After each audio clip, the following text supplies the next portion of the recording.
Hello à tous, c'est Thomas de Cards Hunter, j'espère que vous allez bien. On se retrouve aujourd'hui juste avant les fêtes et je tenais tout d'abord à vous souhaiter à tous de joyeuses fêtes de fin d'année, que vous soyez seul, en famille ou avec des amis ou autres. Je vous souhaite les meilleures fêtes possibles. Aujourd'hui on est sur une vidéo où je fais le bilan de l'année 2021 pour la chaîne, pour moi en personnel, etc. Il s'est passé tellement de choses cette année avec vous, que ce soit sur YouTube, sur Twitch, la boutique, enfin, au niveau perso, etc. Il s'est passé vraiment énormément de choses. Et je voulais qu'on se fasse un petit bilan ensemble. Et voilà, je tenais tout d'abord à vous remercier. Merci à tous ceux qui suivent la chaîne. Juste si vous regardez les vidéos, vous n'avez jamais commandé. Déjà, merci beaucoup. Tous ceux qui suivent sur Instagram, ceux qui suivent sur Twitch, l'aventure. Ceux qui ont déjà commandé sur le site, m'ont commandé des cartes en perso sur mon card market, etc. Merci infiniment à vous. Clairement, sans vous, ça n'aurait pas été une réussite cette année et elle a été vraiment au-delà de toutes mes espérances cette année 2021. Donc merci infiniment à vous. Donc on se retrouve tout de suite pour débrief cette magnifique année 2021. Et voilà, je vous propose qu'on aille mois par mois, comme ça qu'on retrace toutes les sorties de Pokémon et qu'on parle de ce qui s'est passé pour moi, vous, la boutique, etc. à ce moment-là. Et l'année, elle a commencé tout simplement forcément en janvier. Et en janvier, c'était le lancement du site internet. Voilà, j'ai créé la boutique et la société en octobre 2020. Ensuite, j'ai créé la chaîne YouTube directement après. Et le site internet, j'ai lancé en janvier de cette année. Donc, il n'a même pas un an.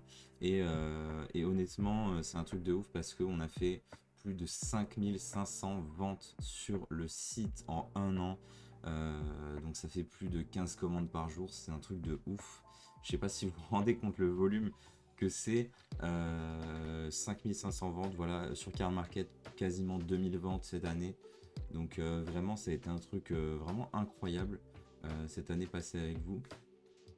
Et du coup, on va arriver à la première grosse bêtise qui s'est passée. C'était pour Destinée Radieuse. Je ne sais pas si vous vous souvenez, ceux qui étaient déjà là, mais Destinée Radieuse, ça a été une catastrophe parce que moi, à l'époque, je recevais.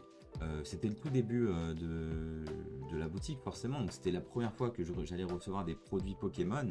Donc, moi, j'avais fait des grosses commandes pour Destinée Radieuse. Voilà, plusieurs centaines de coffrets Pikachu. Destinée Radieuse, plusieurs centaines de tripacks, etc., des ETB, des centaines, etc. Et on m'avait annoncé que j'allais avoir quand même des bonnes quantités par rapport à mes commandes. Donc moi, voilà, forcément, je me suis dit, ok, on va faire une précommande, ça me permettra de payer la commande. Forcément, erreur classique, quelques jours avant la sortie de Destinée Radieuse, je reçois un email qui me dit que je vais avoir 6 coffrets Pikachu Destinée Radieuse et je crois que j'ai dû avoir genre 12 tripacks et je sais pas 10 ou 20 ETB, je me souviens même plus, mais une catastrophe. J'avais mis en précommande qu'une partie qu'une petite partie de ce que j'avais commandé. J'avais mis genre 80 coffrets Pikachu, genre 60 tripacks de chaque, un truc comme ça. Donc je me suis retrouvé dans une situation où je venais de lancer ma boutique et si je n'aurais pas les commandes, bah, j'aurais perdu la crédibilité et j'aurais pas voilà, il fallait que je fasse quelque chose. Donc c'est simple, ce que j'ai fait, c'est que je suis allé commander sur internet les coffrets qui manquaient, je suis allé en magasin physique, j'ai envoyé des gens en magasin physique, etc. pour m'acheter les coffrets. Donc là, j'ai perdu pas mal d'argent sur ce move-là, mais je trouve ça important sur les premières commandes de ne pas foirer et de livrer les clients. Vraiment hyper important pour moi. Et du coup, bah, j'ai assumé jusqu'au bout et j'ai envoyé les commandes de tout le monde. Personne n'a pas reçu sa commande aux Destinées Radieuses. Donc ça a été vraiment, vraiment compliqué cette période-là.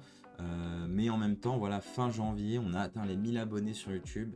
Et déjà fin février, on était à 5000 abonnés sur YouTube. C'est vraiment un truc de ouf. Ce moment-là, c'est vraiment l'explosion de Pokémon en France avec Michou qui fait ses vidéos, etc. Autour de février, vraiment la folie. Du coup, ma chaîne qui explose. Donc plein de gens qui viennent sur la boutique. Il n'y a rien à vendre. Il n'y a rien à vendre sur la boutique. La boutique, elle est là, elle sert à rien. On fait des box breaks quand même. On ouvre pas mal de belles choses. Et à ce moment-là, on récupère. Il me semble c'est à ce moment-là où il y a du Destiné Occulte qui réarrive par miracle. Et on fait des openings live de Destiné Occulte. Je rachète des produits Destiné Radieuse. On refait des lives de Destiné Radieuse. Ça marche trop bien, les lives YouTube, les box breaks et tout. Je lance un peu ce phénomène en France, honnêtement. Bon, ça existait déjà aux US, hein, vraiment, c'était hyper implanté. Mais je kiffais Pokerave à ce moment-là, je regardais souvent. Et je me suis dit, je vais faire la même chose. Donc, on a lancé les box breaks, ça a été un carton. On est monté une fois à plus de 800 viewers, il me semble, sur YouTube, le record. C'est comme ça que les abonnés sont montés de manière fulgurante. On est passé voilà, à 5000 abonnés en un mois, c'est un truc de ouf, vraiment. L'explosion a été vraiment folle. Voilà. Ensuite, quelques mois plus tard, arrive la sortie de Style de combat. Et là, pour moi, c'était un tournant décisif parce que j'ai tout misé sur Style de combat. J'ai tout fait pour vendre le plus possible de displays. Pourquoi? Parce qu'à ce moment-là, bah, tout simplement, on pouvait encore dire je veux 300 displays et tu avais 300 displays. Donc, moi, je me suis dit, ok, j'ai des toutes petites quantités. Donc, ce que je vais faire, c'est que je vais passer une commande insane sur Style de combat. Le but, c'est de passer la plus grosse commande possible. Et comme ça, potentiellement, après, je vais avoir plus de quantité, vu qu'ils vont se dire quand même, lui, il commande beaucoup. Donc, on va pas lui donner 6 coffrets, on va peut-être lui en donner quand même un peu plus. Donc voilà, j'ai tout misé sur style de combat à ce moment-là. J'ai offert carrément, c'était tous les 2 displays achetés, je crois. J'offrais une carte PCA pour chaque commande, un truc comme ça. Et ça a hyper bien marché, donc merci encore à vous. Et ça m'a permis de faire une énorme commande de style de combat et de ce fait bah, prendre un peu plus d'importance et avoir un peu plus de quantité. Ça a vraiment marché cette stratégie au final. Et là, à ce moment-là, fin mai, je crois, on est arrivé à 10 000 abonnés sur YouTube. Donc vraiment la folie. Pour moi, dans ma tête, j'avais un objectif à la base, c'était 20 000 abonnés. Et là, j'étais en mode, ouais, là, on est déjà à 10 000. Ça monte tellement, tellement vite. C'est sûr qu'on va arriver, genre, peut-être on va arriver à 50 000 en fait cette année, quelque chose comme ça. Et aujourd'hui, vous voyez, on n'est même pas à 20 000. Donc voilà. Donc ensuite est arrivé Reine de Glace. Voilà, Reine de Glace. Là, la catastrophe à nouveau. Je m'étais dit, je vais arrêter les précommandes. C'est bon, c'est fini les précommandes sur les objets spéciaux, les ETB et tout. Il y a trop de problèmes. Mais je vais quand même faire les précommandes sur les displays. La dernière fois, j'en ai commandé plusieurs centaines, j'en ai reçu plusieurs centaines. Donc, il n'y a pas de souci. Et donc là, boum, Reine de Glace, j'envoie tout. J'envoie au max pour que ça se vende. Et puis, vous êtes là, vous supportez le truc à fond et tout. Et on vend encore plus de displays style de combat. Et on dit aucun problème, ta commande est validée, 100% garantie, etc. Aucun souci. Et là, quelques jours avant la sortie, encore une fois, boum, au lieu de recevoir des centaines de displays, j'en reçois qu'une centaine.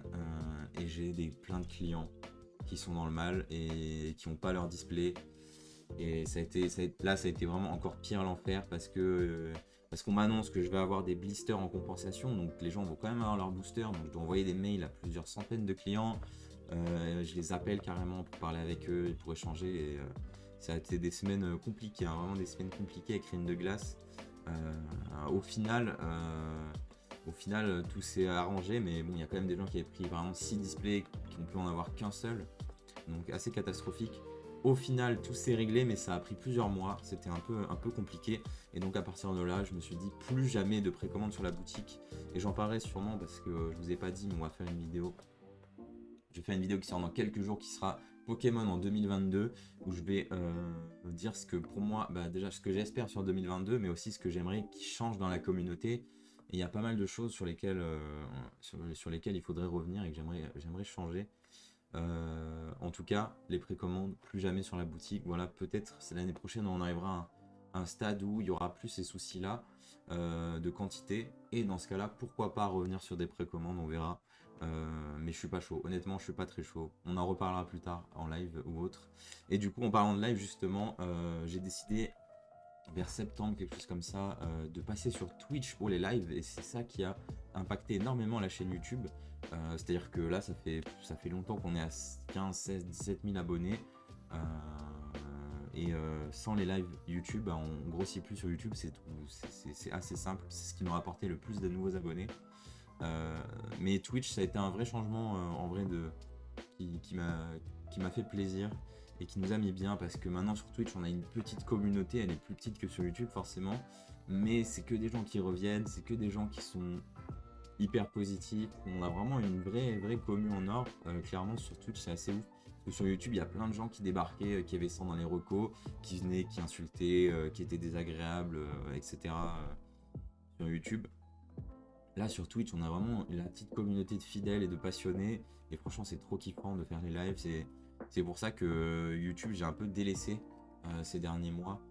Même si ça va revenir sur l'année prochaine, je vous rassure, on en parlera. On parlera de ce qui va être fait pour 2022 sur la boutique, etc.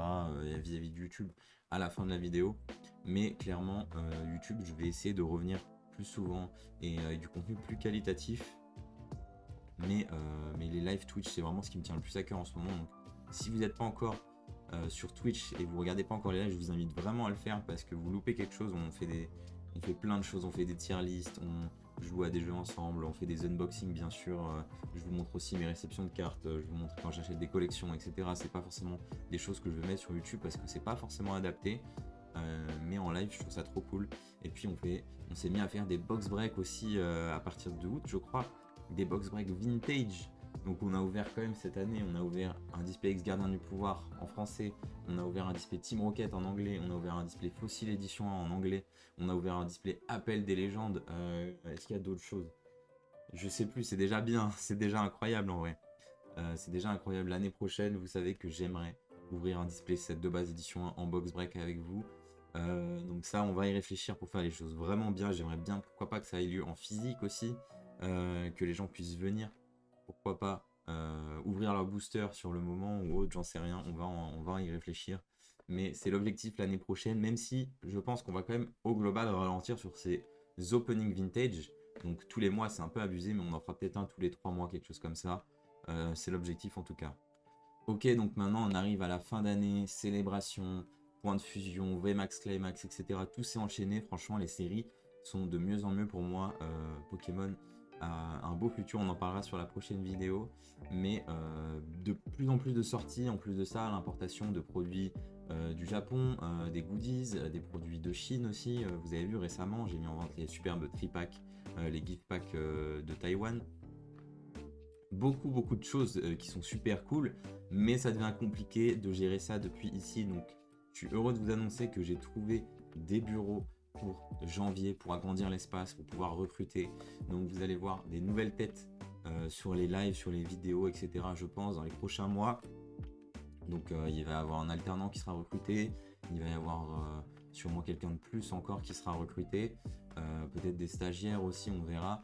Mais je vais enfin avoir un espace vraiment dédié pour la boutique, pour gérer ça au mieux, pour pouvoir faire aussi des projets qui sont en suspens depuis un moment, par exemple des accessoires personnalisés. Vous avez vu qu'on a fait déjà des plexiglas avec le logo personnalisé, mais je veux pousser la chose plus loin, je veux qu'on ait des sleeve Cards Hunter, on ait des top loaders, je veux qu'on ait tous les accessoires qu'on n'arrive pas à avoir ou aussi des accessoires qui n'existent pas ici. Par exemple des boîtes à rangement vraiment premium, ou plein de belles choses, des sleeves fit pour cartes PSA, PCA, etc.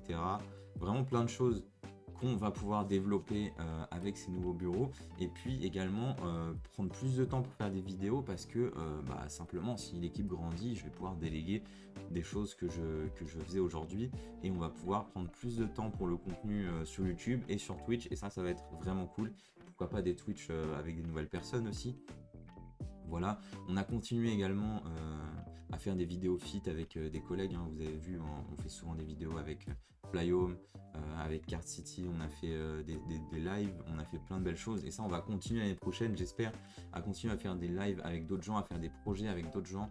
On aimerait pourquoi pas faire un événement physique Pokémon où vous pourrez venir échanger, acheter des cartes, participer pourquoi pas à des tournois, etc. Ça c'est en projet aussi, c'est des choses qui vont être développées l'année prochaine, vraiment plein de belles choses en vrai qui s'annoncent pour l'année prochaine. Qu'est-ce qu'il y a d'autre? On va faire une V2 du site, donc voilà, c'est en cours. Le site franchement il est bien aujourd'hui, mais il n'est pas adapté aux cartes à l'unité, et on va mettre un gros coup de boost sur les cartes à l'unité sur la boutique. Mon objectif c'est d'avoir quasiment toutes les cartes françaises disponibles sur la boutique l'année prochaine, courant d'année prochaine, je sais pas. Bon, toutes les cartes c'est impossible, mais d'avoir le plus de choix possible sur tout simplement toutes les boutiques en France. Personne ne met en avant les cartes à l'unité. Voilà, si vous voulez acheter aujourd'hui une commune de tempête de sable, vous allez devoir passer par Card Market. L'état que vous allez recevoir, il va souvent pas être le bon, pas celui que vous avez commandé. Vous commandez une carte Near Mint, elle arrive, elle est dégueu. Vous allez avoir plein de vendeurs différents pour acheter. Et là, le but, c'est que au même endroit, vous ayez quand même un énorme choix de cartes. Et ça, c'est l'objectif aussi de l'année prochaine. Vous voyez, il y a quand même beaucoup de choses qui sont en cours et on va adapter le site à ça. On va rendre le site très très stylé. Vous allez voir ça. Il y a des belles choses qui arrivent. Et l'objectif aussi, ça va être de continuer à avoir plus de quantité pour pouvoir évidemment vous proposer le plus de produits possible.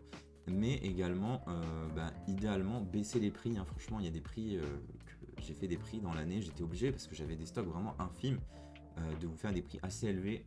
Et vraiment l'objectif, j'aimerais pouvoir baisser les prix sur certains produits scellés, notamment les ETB que j'ai dû vendre là à 80 €, mais l'objectif c'est de les vendre à 70 parce que je trouve ça trop cher. Honnêtement, ça paraît bizarre comme objectif de baisser les prix, mais j'aimerais quand même qu'on revienne à un prix qui me semble faire, voilà, et qu'on soit plus sur des prix trop élevés. Voilà. Mais l'année prochaine, il y a des belles choses qui arrivent, il y a des belles séries qui arrivent. J'espère qu'on pourra revoyager, pourquoi pas vous faire une série de vlogs au Japon, ce genre de choses, j'aimerais beaucoup. Et également, on a un dernier projet dont je vous parle depuis longtemps, c'est le projet de se remettre aux jeux compétitifs. Donc faire des lives où on joue aux jeux de cartes Pokémon et bien sûr, surtout aller dans des tournois physiques et vous faire des vlogs sur place, vous montrer c'est quoi un tournoi Pokémon, qu'est-ce qui se passe, vous donner envie en fait de vous mettre au jeu, vous donner envie de vous intéresser en plus de l'aspect collection à l'aspect jeu, parce que franchement le jeu est très cool et si vous aimez un peu les jeux de société, les jeux de cartes, c'est sûr que vous allez kiffer. Et ça donne une autre dimension au jeu. Voilà, vous avez une carte, vous lisez ce qu'elle fait en fait et vous comprenez et vous essayez de trouver des synergies, etc. C'est vraiment un truc que je trouve qui est dommage, c'est pas du tout mis en avant sur le YouTube. Et il y a des dizaines de milliers de collectionneurs Pokémon aujourd'hui, mais il n'y a que des centaines de joueurs et c'est pas normal. Donc j'aimerais bien mettre en avant le jeu. Ça me ferait vraiment plaisir. Et puis vous emmener pourquoi pas au championnat du monde, que ce soit en spectateur ou en joueur, on verra si j'arrive à me qualifier. Ça me semble un peu compliqué. On verra ce que nous dit le Covid pour ça. Mais voilà, vous avez vu tous les projets pour l'année prochaine. En tout cas, on a fait une très belle année. Je pensais pas en arriver là. Je pensais pas pouvoir faire autant d'abonnés YouTube, autant de ventes sur le site, autant de belles choses, honnêtement. Ouvrir des displays anciens comme ça avec vous, même juste se retrouver en live, il y a 200 personnes avec qui on parle et tout, c'est trop cool. C'est un de mes rêves de pouvoir faire du Twitch, enfin streamer. Ça fait des années, depuis le tout début. Avant Twitch, je regardais déjà des streams et j'ai toujours voulu le faire, j'ai jamais eu l'opportunité, j'ai jamais eu le courage. Et cette année m'a appris quand même qu'on pouvait réussir si on s'en donnait les moyens. Donc merci à vous, j'ai eu de la chance aussi, il faut le dire, j'ai eu beaucoup de chance. C'est-à-dire que je me suis lancé au bon moment. J'ai eu la chance de rencontrer les bonnes personnes, j'ai eu la chance de pouvoir avoir des fournisseurs qu'on peut plus avoir aujourd'hui. J'ai eu la chance d'être là au bon moment et que vous supportiez mon contenu et que vous mettiez en avant. Et j'ai eu des personnes aussi, je tenais à remercier notamment Lorenzo qui m'a mis en avant sur Instagram, ou alors McFly et Carlito qui m'ont permis de passer dans leur podcast. C'est grâce à plein de personnes que j'en suis là aujourd'hui, surtout grâce à vous. Et je tenais vraiment à vous remercier dans cette vidéo. Et j'ai hâte qu'on soit l'année prochaine. J'ai hâte qu'il y ait EB9. J'ai hâte d'avoir les locaux là, d'avoir des nouveaux membres dans l'équipe et qu'on avance tous ensemble. Même si, voilà, on va en parler dans la prochaine vidéo, les gens sont un peu en mode Pokémon, c'est la fin de l'hype, etc. Moi, je suis vraiment hype de l'année prochaine, de tout ce qui va se passer sur Pokémon, sur la boutique. Et je suis hyper confiant, honnêtement, contrairement à pas mal de gens.